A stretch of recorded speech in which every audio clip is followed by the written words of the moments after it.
Well, congratulations! You've found your way to the tutorial of a brand new game, a game that only a few people I can count on one hand have ever played. It is a game, indeed, called Zombies, as it says there, a card game. To play this game, you'll need two people, so you can't play it by yourself, and three people cannot play it, so that means two, something in between. And you'll need some dice. Two dice is preferable, but you can do it with one. And in this short video, I'm going to show you basically how to play. I invented this game, I've play tested it several times, and I think it's going to be pretty fun. Just so you know, the complexity rating I would give this is somewhere between, say, War and Magic the Gathering. That's pretty wide terrain, so I'll narrow it down a little bit. If you've ever played Hearts or Bridge, I'd say it's something like that. Complex enough that it makes it interesting, but it's certainly not bland. Each game is going to be different. So this is how you start out. You're going to have to distribute the cards in three different piles to start out. So basically what you have here are two sets of armies that are in combat with each other. All right, so it's that classic combative model. All right, imagine there's a border between you. You don't have to actually draw that. Just imagine on one side is your opponent and the other side is you. So right here, we'll say is the black army. This is all black face cards and numbered cards, except, and this is very important, except aces, twos, and threes. That's basically two suits, right? So all black cards that are face cards and numbered cards, except aces, twos, and threes. And the same basically goes for the red army. You can be red or black. You get to choose. Isn't that wonderful? So all red face cards and numbered cards, except aces, twos, and threes, will go here. All right. So what that means is this side, this black army here, has basically 7 numbered cards times 2 suits. So that's basically 14 numbered cards, right? So you've got 4s, 5s, 6s, 7s, 8s, 9s, and 10s of both black suits. So that's 14 cards. Each card is, in the battles, each card is worth the number on them. So 4 is worth 4 points, a 10 is worth 10 points, and everything else in between is the same. Goes along with that schematic. And then, so there are also 3 face cards, right? Jacks, queens, and kings of both suits equals 6. So you should have a grand total of 20 cards starting out, and the same is true for the red side. Okay? So far, so good. Well, where are those aces, twos, and threes? As you might have guessed, some of the more the smarter people looking along might have guessed that they go here in what we call the treasure pile, or the treasure cards. So all black and red aces, twos, and threes go there. So far, so good. All right. So these are the points that you are playing for. As you fight a battle across this imaginary line against your opponent, you will be trying to win by getting the most amount of points at the end. So, and by the way, I will include a link to the complete rules down to the right period and comma just below. So you can take a look at this YouTube video and you'll be able to click on that and see them. And I even have a picture or two of a game in progress. So treasure cards. So an ace is worth 1 point, a 2 is worth 2, and a 3 is worth 3. So every time you randomly select one of these cards to play for, you're playing each battle for that particular point. We'll see that in a moment. Okay. So what that leaves you with is there are 4 aces, 4 twos, 4 threes. So this is of all black and all red cards. Aces, twos, and threes. Okay. So 24 total points. But as you'll see, there's a really interesting randomizer in this. You will almost never finish game with 24 total points. It'll probably be more than that. Or the total will be more than that. More on that in a moment. Okay, so far you've been very patient, so you deserve to hear a little bit more. So let's imagine that we're playing. Okay, first of all, we want to decide who goes first. Every battle, regardless of the outcome, alternates from black to red, or red to black, whatever you want to start with. So you determine who's going to go first, usually a roll of the dice, or who's youngest, or who's smelliest, or whatever you want. That person starts, and there is a something significant about that. All right, but everyone basically plays the same. So let's say we flipped over the card. Again, we have aces, twos, and threes, and we happen to turn over the ace of hearts. In this treasure pile, the suits don't matter. It's all that matters is it an ace, a 2, or 3. Okay? So we're playing for 1 point out of 3 total points to start with. All right, so then how do you play? Here's what happens. Everyone decides what 3 cards they're going to commit to this battle. Okay, this is a single battle, and you have to commit, if you have 3 cards or more, you have to commit at least 3. This is very important. You always have to commit at least 1 numbered card and 1 face card. You have to do that until the very end of the game, and at which time you can't do that. Or if you've run out, then you can't do that, obviously. More on that in a moment. All right, so you've got this. You notice that the cards on the left-hand side are indented. They're close to each other. Well, we're going to flip these over and explain what that means. So Black has revealed they've bid, basically, or committed these armies for the battle, and Red has for that. The ones that are closest to each other, the ones that have been committed, they're called activated cards. No matter what happens in this battle, those 2 cards will die. They will go into the dead pile in a moment. All right? What you get to decide, once everyone flips them over at the same time, is which other ones you're going to commit to play for this 1 point. Now, since let's see, so there they are. Since this side, the black side, the black army, it goes first, they're the attackers, they have to choose what they commit after those activated cards. So in other words, they have to choose that, but they can also choose those, they can choose those, they can choose all of those if they want. So there's some pluses and minuses to that. Let's say if they, it's helpful to know about the face cards too. All face cards throughout the game in a battle are called wizards. Jacks, queens, and kings are wizards. So how they work is you don't know exactly what they're going to be until you commit them in battle, at which time you roll a 1 to 6, and you add that to your total. So right now, the way you find out who's going to win is this. You add up the total on your side, and you compare it to the other side.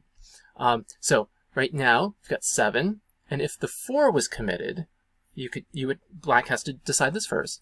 Black will commit the 4, and if you wanted to choose the wizard, you could commit that as well, and then you roll when the battle really begins. So right now, Black would have, let's see if they commit everything, that would be 11, 7 plus 4. See, I'm pretty good at math, and then you add 1 to 6. So that would be at least 12, and let's see, as much as 17, right? But we're only playing for 1 point. So 7's pretty good, 4 is not as great.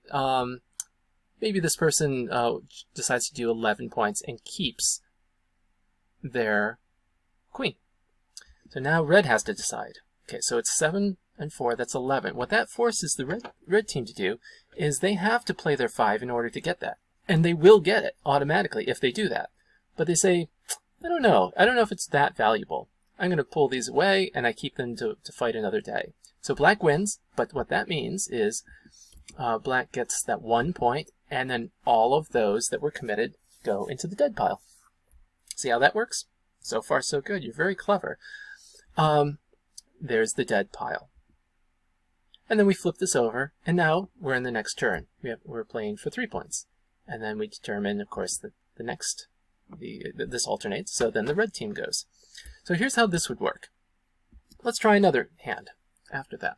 So Black has 1 point, and Red has none. And again, the winner is the one who ends the game with the most points. And of course, in the points, the colors don't matter. So now, everyone flips over their cards. So far, so good. And now you have this. Okay, so we're playing for more points now. See, and Red has to decide first. Everyone sees everyone else's committed cards here. And then we know the 6s are going to automatically die. But then you've got the 10s, the highest numbered cards here. So because it's 3 points, I think Red is going to commit all of those. So that's 17 minimum, right? And let's say Black sees that, and then they commit everything. Now this is where an important rule comes into play. In every battle, in every contest, the attacker wins on a tie. So you could have what? You could have a score on the red side, for example, 17 if you roll a 1, right? 6 plus 10 plus 1. And then black could have 6 plus 10 plus 4, right? You could have 20. So let's see what happens and just simulate that. Okay, remember, wizards, 1 to 6, 1 to 6. Both are committed, and both will die. So let's say, just so happens, they both roll a 3. It's an even tie all the way down. And so what that means is all of those, red will win and gets the 3 points. All of those go into the dead pile, and then we start over. But let's imagine something different. Let's back up and imagine, this is one of the last big rules here of the game. Let's imagine that they didn't get the 3 points. The winner always has a chance to take the points or take the same number of cards as appears in the points from the dead pile. What? So if red wins, they don't have to take the 3 points. They could take 3 of these cards. Now, these are all the cards that have been played that have been lost so far. What happens automatically if one of the players determines that they're not going to take the points, they're going to take, in this case, 3 cards from the dead pile, the opponent rolls against them. So both players roll on a tie. The attacker, not necessarily the winner of that battle, the attacker wins. And let's say they roll and red wins. Red was the attacker and red won the battle, and they get to then select 3 cards. If they lose the roll, then the person going into the dead pile has to choose blindly. That is, they can't see what they're choosing. When they select these 3 cards, they do not have to show the other player. So they take those, and then they flip those back over. So now red knows what they have, and the other team doesn't. Now, this is where it gets really interesting. Why on earth would you take those cards? Well, first of all, there's a 10. That sounds cool. If you choose your red cards, you can play them. If you choose cards of the opposite player's color, then those can be zombie cards. What? I'll explain that in a moment. What are zombie cards? Well, let's go on to the next turn. Let's say, okay, black team has 1 point, red team has none, but 3 zombie cards hidden in their deck. Now let's say, here's the next, so you play for those 3 points still. You don't keep shuffling them. So this is what we have now. Black has put all those numbers, committed to get the 3, and red has committed 3 black cards. In order to create what's called a zombie attack, you have to choose 3 cards of the other person's color, and there have to be exactly 3, no less, no more, and that's what we know what is known as a zombie attack. Yes, you've got that. Now here's where it gets really funky. Instantly, a couple of things happen. Here's what happens immediately. First, that player that does the zombie attack automatically selects at random a card in the opponent's hand and puts it in the dead pile. They automatically get rid of it. Everyone gets to see what that card is.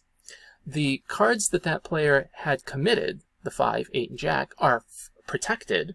It's like these zombies attack the home front there, if you will. And then, get this. Any numbered cards of the zombie pile goes into the point cards, and any wizard of the zombies goes back into the dead pile. Yes. So now what that means is there's a 7 and a 3 in the treasure pile, and then these go back, they're safe, and they're reshuffled.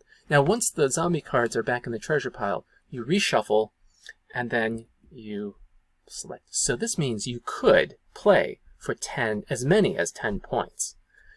And so it's a game of probability, of sort of guessing what's out there, and then these crazy zombie attacks, which you could do. No, you could play an entire game and never do that.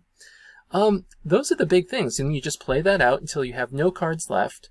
And again, there are a few more slightly detailed rules below. And I hope this helps you understand how to play zombies. I hope you enjoy.